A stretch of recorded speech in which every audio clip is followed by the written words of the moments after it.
अस्सलाम वालेकुम क्लास। आज आपने नेक्स्ट चैप्टर स्टार्ट करना है। चैप्टर 17 है basically physics of solids. Solids की बेसिकली आपने यहाँ पे प्रॉपर्टीज़ पढ़नी है। अब उनकी प्रॉपर्टीज़ आपने याद रखना है। यहाँ पे हमने इलेक्ट्रिकल भी पढ़नी है, मैग्नेटिक भी पढ़नी है, फिज़िकल उनकी प्रॉपर्टीज़ भी पढ़नी है कि जो सॉलिड्स होते हैं उनकी इन प्रॉपर्टीज़ पे क्या इफ़ेक्ट पड़ता है और किस तरह की होती हैं ये। इसमें आपको पता है अगर एक सॉलिड है तो उसमें हार्डनेस होगी, हार्डनेस मतलब सख्ती होगी या सॉफ्टनेस होगी। इसके अलावा डक्टिलिटी होगी या मेटाबिलिटी होगी, वो मेल्ट कब होता है। फ्लेक्सिबिलिटी इसे कहते हैं, मेटाबिलिटी का मतलब है फ्लेक्सिबिलिटी, उसमें कितनी फ्लेक्सिबिलिटी है। ये सारी चीज़ें हमने पढ़नी है। जैसे हमने नाइन्थ में भी आपने पढ़ रखा है, टेंथ में भी, कि डिफरेंट मटेरियल्स की जो होती हैं प्रॉपर्टीज डिफरेंट होती है। जैसे कंडक्टर होता है वो ज़्यादा कंडक्ट करता है, इलेक्ट्रिकल प्रॉपर्टी की बात करें तो इंसुलेटर बिल्कुल नहीं करता। इसी तरह आपको पता है कि स्टील होगा तो वो ज़्यादा सख्त होगा, वुड होगा तो वो थोड़ा वीक होगा, लेड होगा तो उसकी प्रॉपर्टी कुछ फिजिकल अलग होगी। मैग्नेटिक प्रॉपर्टी भी आपने पढ़ रखी है पिछले चैप्टर में। जैसे हम कंडक्टर को मैग्नेटिक फील्ड में रखते थे तो उसके फ्लक्स में चेंज आता था, चार्जेस मूव करते थे। लकड़ी को रखें तो आपको पता है उसमें कोई चेंज नहीं आना फ्लक्स में। तो ये बेसिकली छोटा सा इंट्रोडक्शन है इस चैप्टर का। बेसिकली हमने पढ़ना क्या है। अब यहाँ पे आपका टॉपिक 17.1 है तो नहीं, लेकिन उससे रिलेटेड कुछ चीज़ें आपको बता दूँ कि जो टाइप्स होती हैं, क्लासिफिकेशन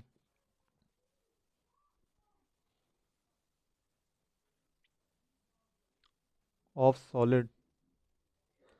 अब सॉलिड की कितनी हम क्लासिफिकेशन कर सकते हैं, आपने ये याद रखना है। जो सॉलिड की क्लासिफिकेशन होती है वो बेसिकली जनरली तीन चीज़ों पे चलती है। एक आपकी होती है क्रिस्टलाइन,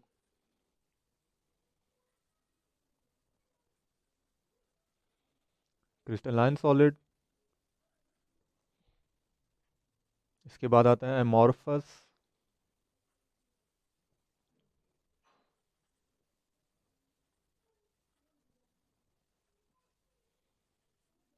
देन थर्ड आपके पास आता है पॉलीमर्स, पॉलीमेरिक या पॉलीमर्स सॉलिड्स।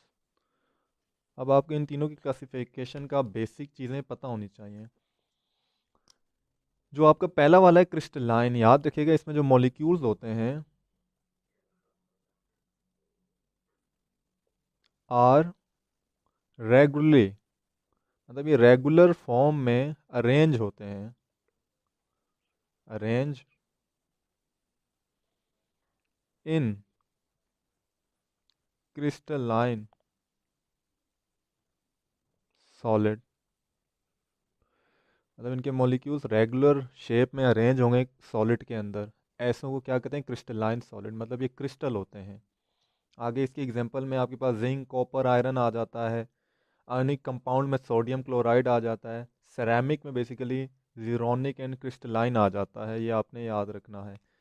पहली आपकी ये थी क्रिस्टलाइन में। इसमें याद रखिएगा जब आप एक्सटर्नल कोई भी फोर्स लगाते हो, चाहे स्ट्रेस दे रहे हो या इलेक्ट्रिसिटी दे रहे हो, तो इसके अंदर जो मॉलिक्यूल्स होते हैं वो रेगुलर फॉर्म में होते हैं। रेगुलर का मतलब ये है कि एक के साथ दूसरा, तीसरा, चौथा, इस तरह लाइन वाइज सारे इस तरह जैसे मैं बना रहा हूँ इस तरह होंगे ये।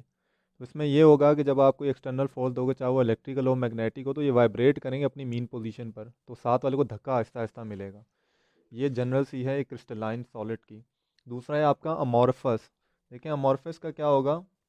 अमॉर्फस वर्ड्स का याद रखना है, मतलब होता है विदाउट फ्रॉम और स्ट्रक्चर। विदाउट फॉर्म या आपका होगा और स्ट्रक्चर, मतलब विदाउट स्ट्रक्चर, के स्ट्रक्चर के बगैर जो होते हैं उन्हें आप कहते हैं अमॉर्फस। और इनका दूसरा नाम होता है ग्लासी सॉलिड्स। इनमें होता ये है कि जो अमॉर्फस सॉलिड होते हैं इसमें कोई रेगुलर फॉर्म नहीं होती। आपने लिखना है know regular arrangement.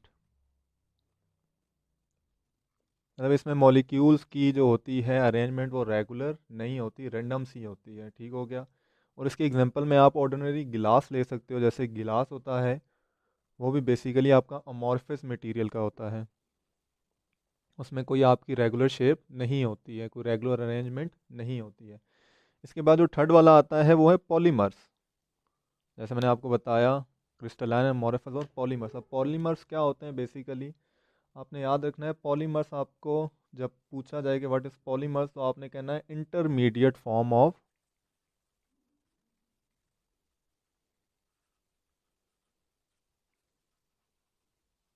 Intermediate form of crystalline and amorphous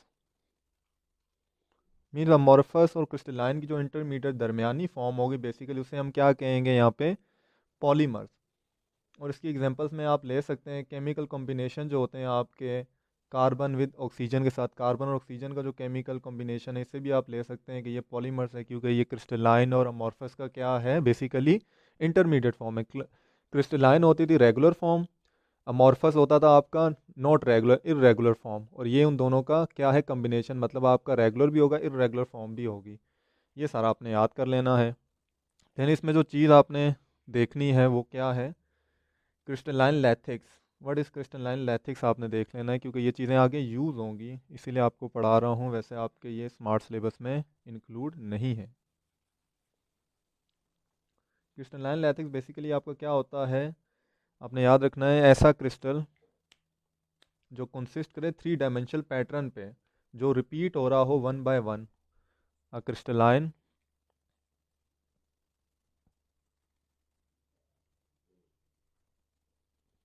solid consists of three dimension या three dimensional pattern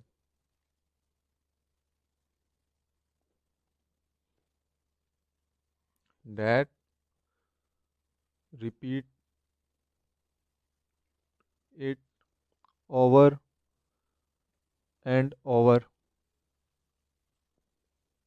again।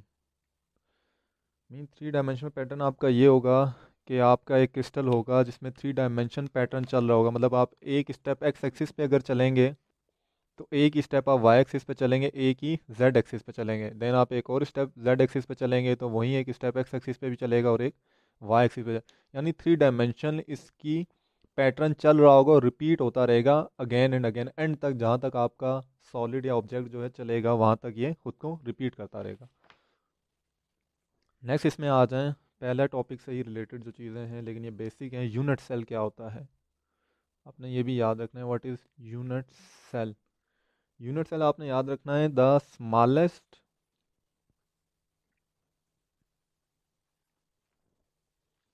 Three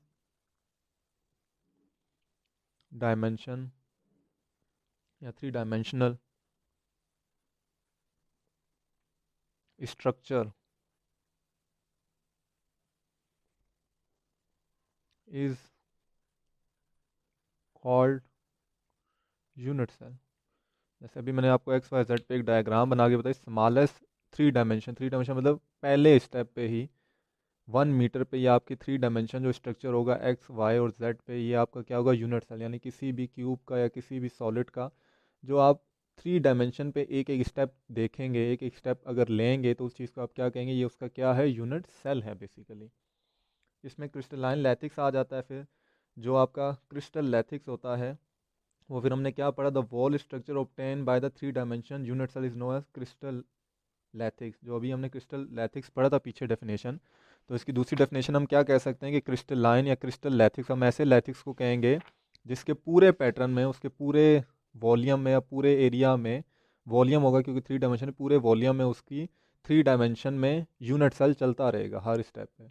ये आपका जनरल इंट्रोडक्शन था और 17.1 टॉपिक की बेसिक थी जो हमने पढ़ना लाजमी थी, क्योंकि आगे आपके पास ये काम आएंगी। अब आते हैं अपने असली टॉपिक की तरफ। असली टॉपिक है हमारा 17.2 मैकेनिकल। जैसे मैंने आपको इंट्रोडक्शन में बताया कि हम इसकी मैकेनिकल, इलेक्ट्रिकल और मैग्नेटिक प्रॉपर्टीज़ पढ़ेंगे सॉलिड्स की। सबसे पहले मैकेनिकल पढ़ लेते हैं। मैकेनिकल प्रॉपर्टीज़ में देखें ऑफ सॉलिड में क्या आएगा। मैकेनिकल प्रॉपर्टी किसी चीज़ की, याद रखिएगा, तीन तरह से चेंज की जा सकती है। ये मेरे पास एक सॉलिड है, इसको मैं यहाँ से पकड़ता हूँ और यहाँ से पकड़ता हूँ, ठीक है, और खींचता हूँ, एक फोर्स इधर लगती है, एक फोर्स इस तरफ लगती है। फिर इसी सॉलिड को मैं क्या करता हूँ, थ्री डायमेंशन पे फोर्स लगा देता हूँ, ठीक है।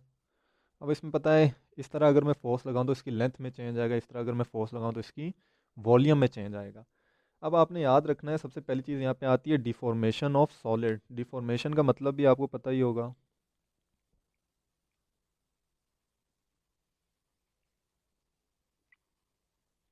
डिफॉर्मेशन सॉलिड का मतलब ये होता है कि जब हम एक्सटर्नल फोर्स अप्लाई करते हैं किसी बॉडी पे, जैसे मैंने यहाँ पे आपको समझाया, तो इस बॉडी में आपको पता है चेंज प्रोड्यूस होगा। अगर मैं इसे इस तरह खींचूं तो भी इसकी बॉडी में चेंज प्रोड्यूस होगा, तीनों तरफ से दबाऊं या इन साइड कोई इसे गर्म चीज़ पे रखूं तो ये क्या कहता है, एक्सपेंड करना शुरू कर दे तो भी इसमें चेंज आएगा। वो चेंज या तो लेंथ का होगा या वॉल्यूम का होगा या शेप का होगा। शेप का मतलब ये है कि ये सॉलिड था, मैंने इसे बॉईल किया, ये लिक्विड बन गया, तो इसकी शेप में क्या हो गया, चेंज। अगर मैंने इसे तीनों तरफ से दबाया, इसकी शेप तीनों तरफ से चेंज हो गई तो इसका वॉल्यूमेट्रिक चेंज है। अगर मैंने इसकी लेंथ को खींचा और इसकी लंबाई बढ़ गई तो इसकी लेंथ का चेंज है। मतलब डिफॉर्मेशन ये होता है कि किसी बॉडी पे एक्सटर्नल फोर्स लगा के उसकी शेप, लेंथ या वॉल्यूम को चेंज कर देना, इस चीज़ को कहते हैं डिफॉर्मेशन। इसकी एग्जांपल आप रबड़ की ले लें, आप स्कूल में यूज़ करते हैं। अगर हम रबड़ या जो रेज़र होता है उसे दबाएं, जब हम उसे दबाते हैं तो आपको पता है उसकी शेप चेंज हो जाती है, उसके वॉल्यूम में भी चेंज आता है, लेंथ भी चेंज हो जाती है। अब वो जो चेंज आया बेसिकली हमने उसे क्या कर दिया, डिफॉर्मेशन कर दिया। अब बात आती है क्या वो डिफॉर्मेशन ओरिजिनल पोजीशन पे वापस आ सकती है? ये आपने 9th क्लास के हुक्स लॉ में पढ़ा हुआ है। अगर आप इलास्टिक लिमिट को क्रॉस नहीं करते थे, 9th क्लास में आपने पढ़ा था, तो जैसे ही आपने जो एक्सटर्नल फोर्स लगाई अपने हाथों से उसे छोड़ेंगे तो रबड़ वापस अगेन अपनी असल हालत में आ जाएगा। अगर आप इलास्टिक लिमिट को क्रॉस करके तो फिर आपको पता था कि वो वापस नहीं आता। तो अब मैंने बताया जैसे आपको इसमें तीन तरह के चेंज आएंगे। इससे अगर आप रबड़ ही ले लें, इसकी लेंथ को मैं खींचूँ तो जाहिर सी बात है इसकी लेंथ में चेंज आएगा, एक्सटेंड हो जाएगी। अगर दबाऊँ तो छोटा हो जाएगा, तीनों तरफ से दबाऊँ तो इसके वॉल्यूम में चेंज आएगा। इन केस में इसे ब्रेक कर दूँ, तोड़ दूँ, तो आपको पता है इसकी शेप में चेंज आ जाएगा। तो यहाँ पे एक चीज़ आ गई, इलास्टिसिटी। इलास्टिसिटी क्या है, जैसे अभी मैंने आपको समझाया।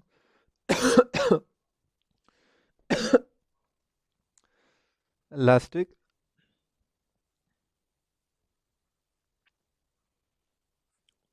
इलास्टिसिटी का मतलब होता है the ability of force to return to its original shape is called elasticity. जैसे मैंने आपको समझाया कि रबड़ की अगर हम इलास्टिक लिमिट को क्रॉस ना करें तो जो हमने उस पर फोर्स या दबाव या प्रेशर लगा रखा है वो जैसे ही हम हटाएंगे तो आपको पता है रबड़ ने वापस अपनी ओरिजिनल शेप में लौट आना है। ऐसी चीज़ को क्या कहते हैं, इलास्टिसिटी ऑफ रबड़। वो रबड़ की होगी, अगर आप कोई और मटेरियल यूज़ कर रहे हैं उस पर आपने एक्सटर्नल फोर्स लगाई फिर वापस आपने उसे छोड़ दिया तो वो अपनी ओरिजिनल पोजीशन पे आ गया, तो उसकी इलास्टिक लिमिट होगी। और हमें डेफिनेशन भी यही बता रही है।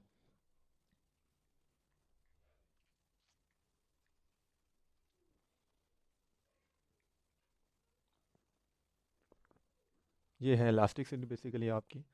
होप सो आपको यहाँ पे मैकेनिकल प्रॉपर्टी में जो डिफॉर्मेशन ऑफ सॉलिड हमने पढ़ा वो समझ आया होगा और इलास्टिसिटी समझ आया होगा। इसकी डायग्राम आप अपनी बुक में देख लें, इसी तरह की तकरीबन बनी हुई है जो मैंने रफ सी बनाई है। अब यहाँ पे हम देखते हैं स्ट्रेस और स्ट्रेन क्या होता है। स्ट्रेस और स्ट्रेन भी आपने 9th लेवल पे पढ़ रखा है।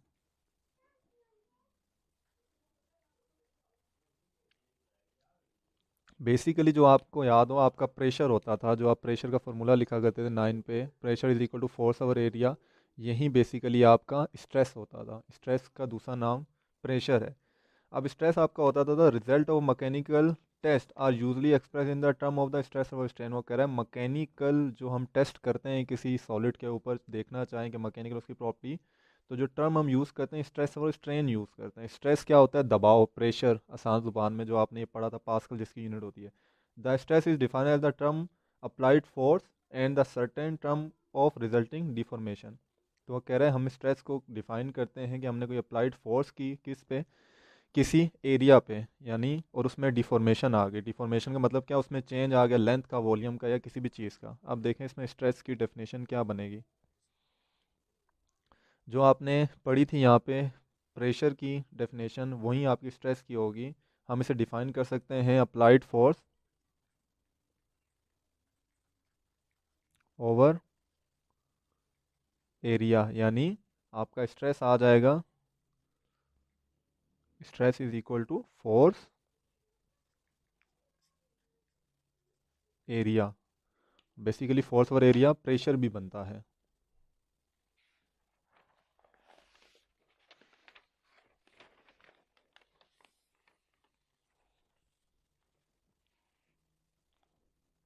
नहीं, यहाँ पे हम स्ट्रेस का वर्ड यूज़ कर रहे हैं तो इसकी थोड़ी सी चेंजिंग के लिए हम यहाँ पे सिंबल कुछ सिग्मा यूज़ कर लेंगे। हम कहेंगे जो सिग्मा ये बेसिकली क्या है, स्ट्रेस है।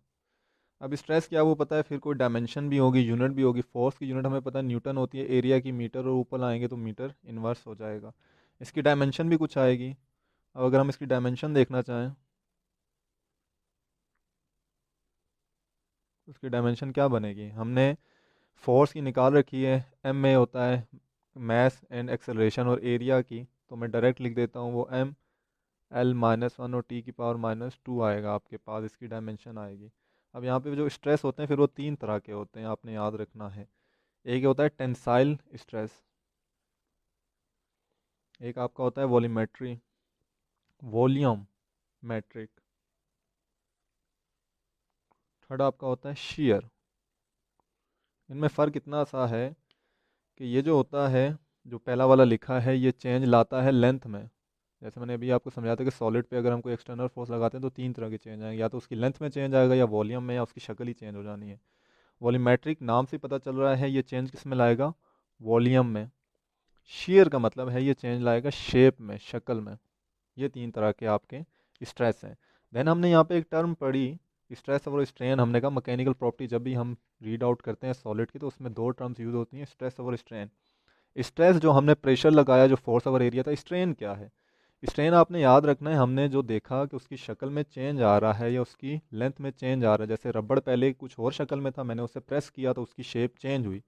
अभी जो चेंज हुआ है ना, इसे बेसिकली कहा जाता है स्ट्रेन। ये टर्म यूज़ की जाती है फॉर स्ट्रेन। मतलब आप कहेंगे strain is the measure of deformation of solid material when stress is applied. इसको लिख लेते हैं और फिर इसे समझते हैं। स्ट्रेन इज द मेजर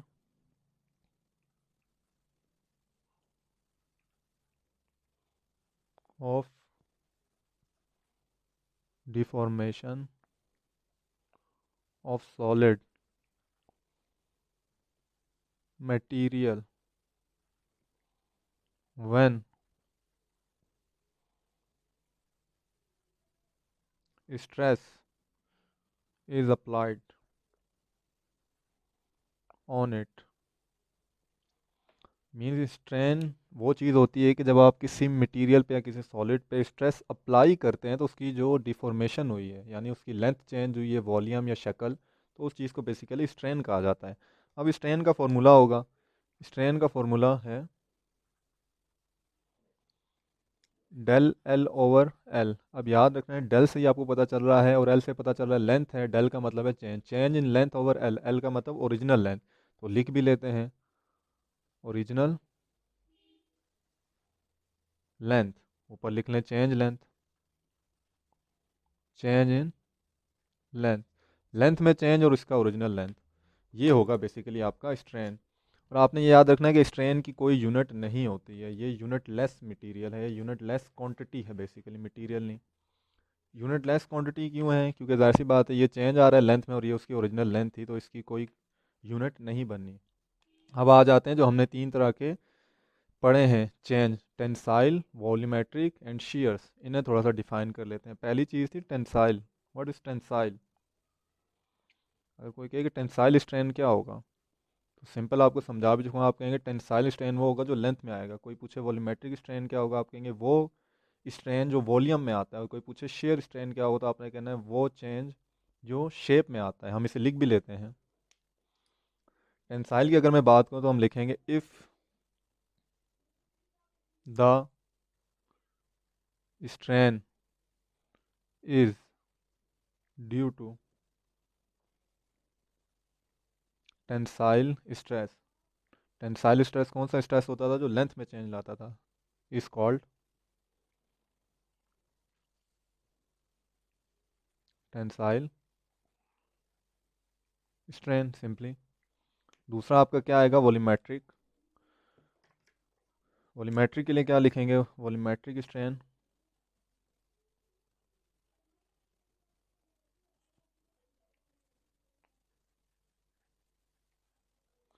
तो इसके लिए आप लिखेंगे कि वॉल्यूमेट्रिक स्ट्रेन ऐसा स्ट्रेन होगा, जिसे आप लिखना चाहें तो लिखें in case when the applied force, force कह लें या स्ट्रेस कह लें, अप्लाइड स्ट्रेस या प्रेशर, चेंज, नेक्स्ट पेज पे आ जाए, the volume then the change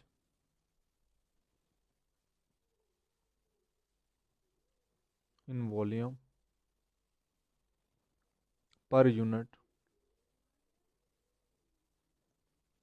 volume is called volumetric strain V S लिख रहा हूँ मैं। इसका फॉर्मूला आप क्या लिखेंगे? अच्छा, इसका फॉर्मूला हम यहाँ ऊपर लिख चुके हैं वैसे। टेंसाइल स्ट्रेन का आप यहाँ लिख लें, tensile strain is equal to del L over L होगा, और वॉल्यूमेट्रिक स्ट्रेन का क्या होगा? V S is equal to आपके पास आ जाएगा del V divided by V. अब अगेन आप देख लें, डेल से ही पता चल रहा है कि change in volume and original volume. Simple. Share पे आ जाए,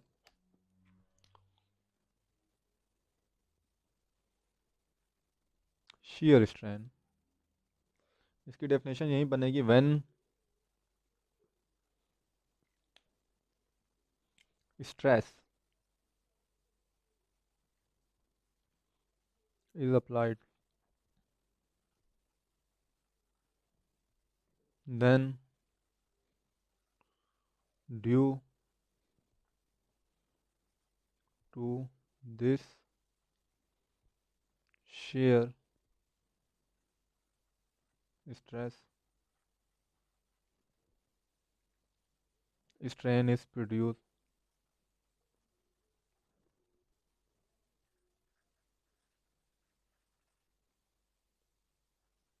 and it called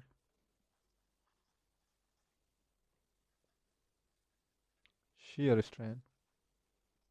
वैसे आप डिफाइन कैसे करेंगे? Gamma is equal to del A over A. अब आपने याद रखना है ए क्या है? चेंज इन शेप और ओरिजिनल शेप, ठीक है, और ये आपने याद रखना है टेन थीटा के बराबर भी होता है। और आप कहेंगे फॉर स्मॉलेस्ट थीटा, जब आपका थीटा या एंगल बहुत छोटा हो तो आप टेन थीटा को अप्रोक्सीमेटली थीटा कंसीडर कर लेंगे, और वो भी रेडियन में। देन आपका गैमा इज इक्वल टू हो जाएगा थीटा के बराबर।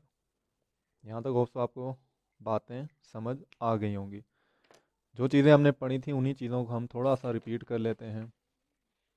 यहाँ पर आए तो हमने मैकेनिकल प्रॉपर्टी देखी। मैकेनिकल प्रॉपर्टीज़ में हमने तीन टाइप पढ़ी।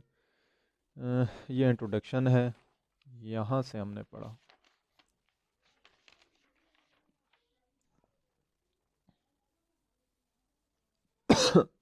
यहाँ से हमने पढ़ा, वो इंट्रोडक्शन था। मैकेनिकल प्रॉपर्टीज़ में हमने डिफॉर्मेशन सबसे पहले पढ़ी कि डिफॉर्मेशन क्या होती है, वो आपको समझ आ गई। फिर हमने इलास्टिसिटी पढ़ी, वो आपको समझ आई। देन हमने कहा कि जब हम मैकेनिकल प्रॉपर्टी पढ़ते हैं तो टर्म यूज़ होती है स्ट्रेस ओवर स्ट्रेन। फिर स्ट्रेस ओवर स्ट्रेन के बाद हमने क्या पढ़ा? यहाँ पे हमने फार्मूला पढ़ा कि फार्मूला क्या होगा, डायमेंशन देखी। फिर हमने कहा जो चेंज होते हैं वो तीन तरह के होते हैं, टेंसाइल, वॉल्यूमेट्रिक एंड शीयर के। फिर हमने स्ट्रेन पढ़ा कि स्ट्रेस तो समझ आ गया, जो चेंज होता है बेसिकली। अब स्ट्रेन क्या आता है? स्ट्रेन की हमने डेफिनेशन पढ़ी कि ओरिजिनल शेप के बाद जो एक और शेप आती है जब हम उस पर स्ट्रेस अप्लाई करें उसे स्ट्रेन कहते हैं। फिर हमने स्ट्रेन की भी तीन डेफिनेट टाइप्स पढ़ी, टेंसाइल, वॉल्यूमेट्रिक एंड लास्ट में हमने पढ़ी शीयर। आगे उन्हें डिफाइन कर लिया। अब हमने जाहिर सी बात है डिफॉर्मेशन पढ़ी थी, डिफॉर्मेशन के बाद हमने इलास्टिसिटी पढ़ी थी, तो अब हम इलास्टिसिटी कांस्टेंट पढ़ेंगे।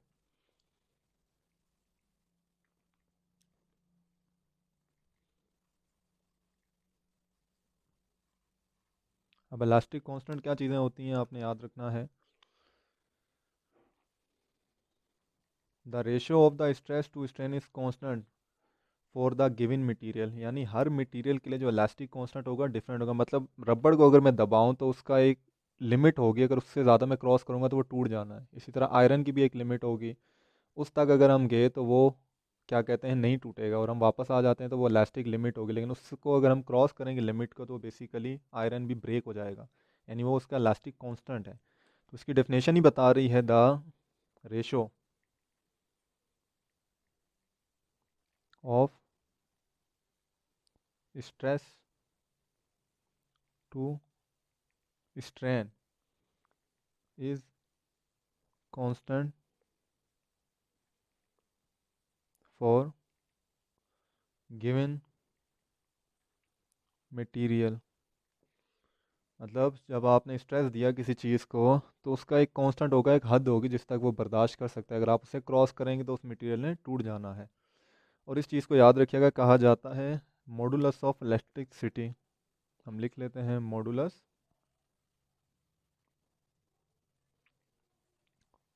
ऑफ इलास्टिक सिटी, जिसका फॉर्मूला बनता है स्ट्रेस ओवर स्ट्रेन की फॉर्म में। नेक्स्ट आ जाए।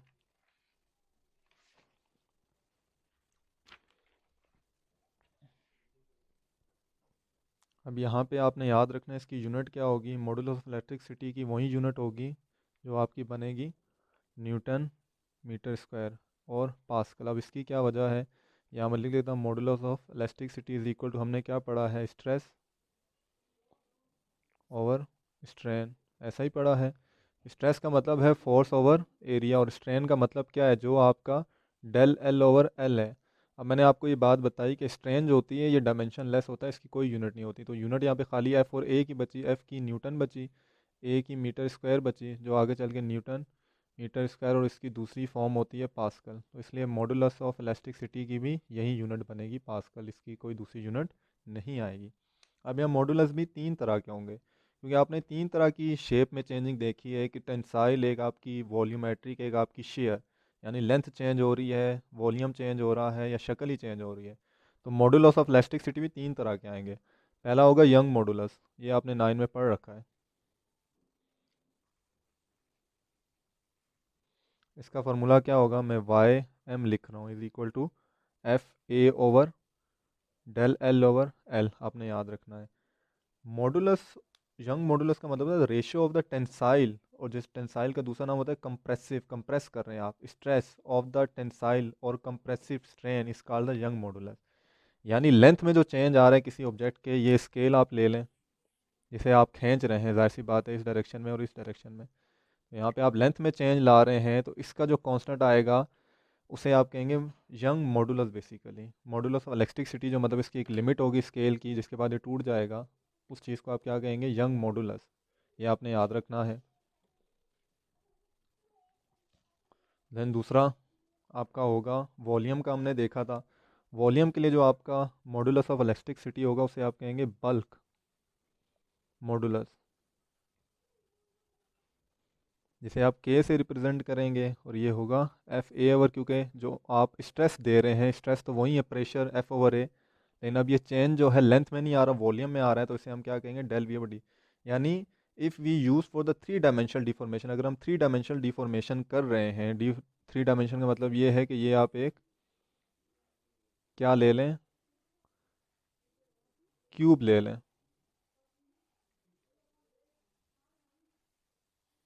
इस क्यूब को मैं इधर से भी प्रेस करता हूँ, इधर से भी, इधर से भी, डाउन साइड से भी, बैक साइड से भी, यहाँ से फ्रंट साइड से भी, तो इसकी वॉल्यूम में चेंज आ रहा है। यानी जब हम थ्री डायमेंशनल डिफॉर्मेशन करेंगे तो जो रेशो स्ट्रेस ओवर स्ट्रेन होगा ना, वो आपका वॉल्यूमेट्रिक होगा। उस वॉल्यूमेट्रिक का जो कांस्टेंट ऑफ इलास्टिसिटी आएगा, मॉडुलस ऑफ इलास्टिसिटी, उसे आप बल्क मॉडुलस कहेंगे।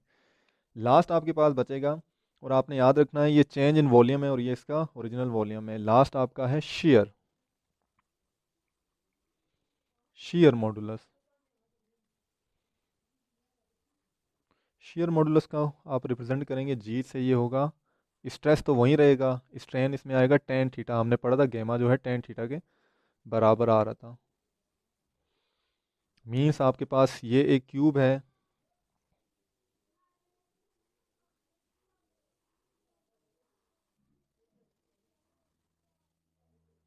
ठीक है, और इस पे आपने जो फोर्स लगाई या जो स्ट्रेस दिया एरिया पे, कुछ इस तरह आप देख लें कि आपने फोर्स लगाई और इसकी नई शक्ल यहाँ कहीं चलेगी, जो मैं डॉटेड लाइन दे रहा हूँ, ठीक है, कुछ इस तरह से रफ सी मैंने बनाई है, बन गई। तो बेसिकली इसकी शेयर में चेंज है, यानी the ratio of the shear stress to shear strain is called the stress modulus या शेयर मॉडुलस। मैथमेटिकली आप इसे इस तरह लिख लेंगे।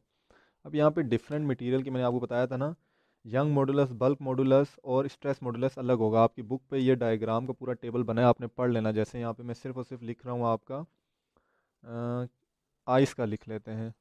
आइस के लिए जो आपका वाई एम होगा, यानी यंग मॉडुलस, वो कितना है आइस के लिए, 14। जो आपका बल्क मॉडुलस है वो कितना है, 8। और इसका जो शेयर मॉडुलस है, तो कितना है 3। आगे यूनिट वहीं आपकी पास्कल है, और याद रखना है इस सब के ऊपर 10 की पावर भी है, 10 की पावर 9, 10 की पावर 9, 10 की पावर 9, ये आपने याद रखना है। यानी इतनी आपको स्ट्रेस और स्ट्रेन देना पड़ेगा, तो इसके यंग मॉडुलस में चेंज आएगा, बल्क में या शीयर में। बाकी टेबल आप देख लीजिएगा। अब सो आपको ये लेक्चर समझ आया होगा। अगर कोई क्वेश्चन हो इससे रिलेटेड तो आपने मुझसे लाजमी पूछ लेना। अल्लाह हाफिज़।